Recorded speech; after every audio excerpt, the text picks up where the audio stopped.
Okay, so here we are, we're on Herman's property. This is 20 acres of land just behind me here.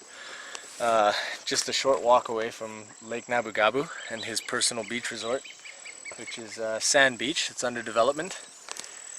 And this is a 20-acre lot that he's been wanting to develop, and I got to meet him when I had a friend who was having a wedding here, getting married to one of his nephews. And so I got to meet him, and he said, "Hey, you know, I've got all this land, what do you do?" And I said, "Well, I'm a sustainability designer. I design sustainable homesteads and landscapes." So we got to talking, and he's really keen on partnering up and deploying these techniques on his land.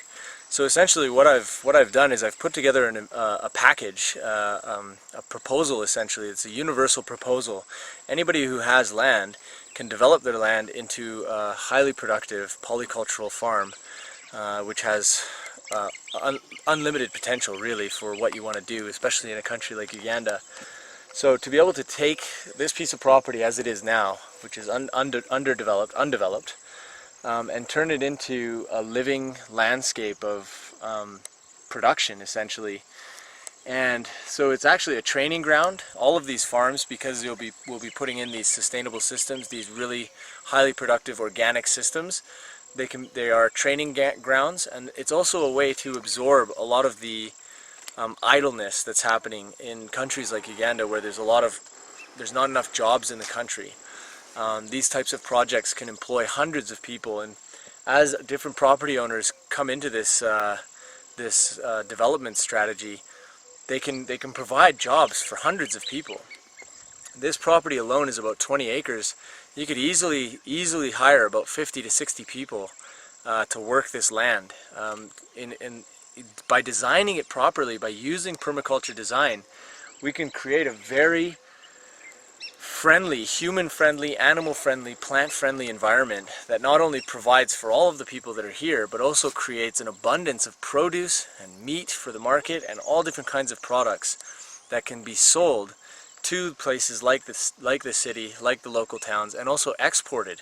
Uganda has so much potential to provide produce for export. It's just incredible.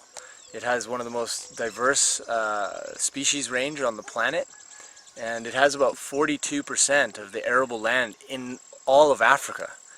Okay, so it's properties like this, with these types of techniques deployed, that will actually change the course of history in this country. And where this all came from was realizing that there's a massive proliferation of joblessness, because there's so many thousands upon thousands of orphans left over from the AIDS epidemic that happened in the 80s, late 70s, 80s, and they're now becoming young adults, and they need work, and the cities just aren't able to provide them with work. What we need to do is provide them with opportunities where they can come and live on properties like this and live a wonderful lifestyle. And it just takes a minimal amount of an investment to the point where your farm starts to provide for itself, and it starts to become very productive. Some of the wealthiest people in this country are wealthy because of their cattle, they're wealthy because of their farm, and they're wealthy because they're utilizing their farm effectively. And that's what we're doing here, is we're providing any landowner with the opportunity to say, yes, I want to use my land in the most effective way possible. This is everything from tourism, farming, housing estates. It's unlimited. He has in the back, the very far back corner, he's sold off an acre to a Spanish fellow, I believe, who's putting up an orphanage. Okay, so there are going to be maybe 50, 60 to 100 orphans. I don't know what his plan is. We're gonna see what that's all about, and we're gonna integrate that. So the opportunity for these lands, this type of property or any property, is as far as the imagination can go. And basically what we're doing with our Mother Earth Villages contracts, with this development strategy, is we're providing people with all of the tools and all of the resources, intellectual and human, to be able to actually make these things work. And really, really work. And that's very exciting, because this is going to be one of the first properties that I'm able to develop with a client in this strategy. And I'll be here the whole time and be training people so that I don't have to be here, so that the knowledge is left behind in the landscape and in the people who are working this land.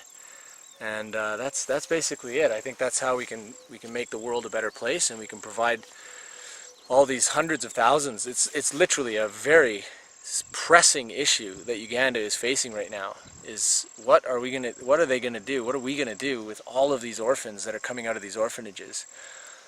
And this is what we need to do. Uganda is land rich. We need to utilize that land effectively.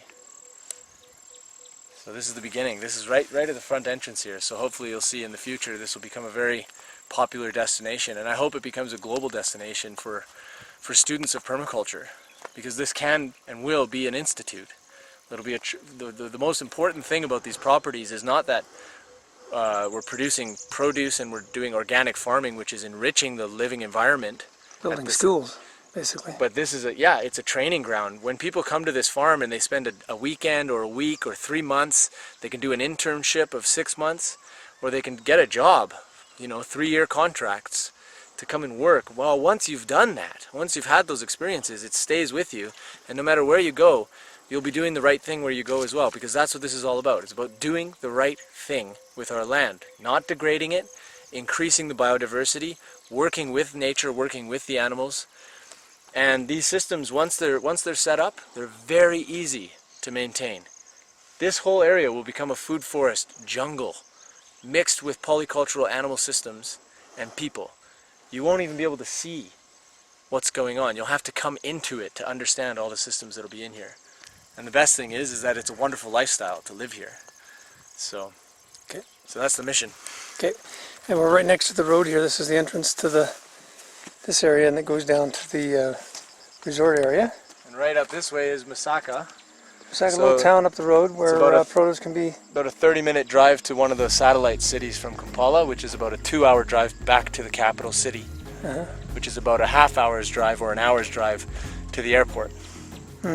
So in the future, when students are coming in, it can take them about 4 hours, and they'll be in their hut, eating fresh, organic produce picked that day, and they can look forward to a training and a living experience unlike any other. And we've got this amazing beach resort down here where we can have a lot of fun.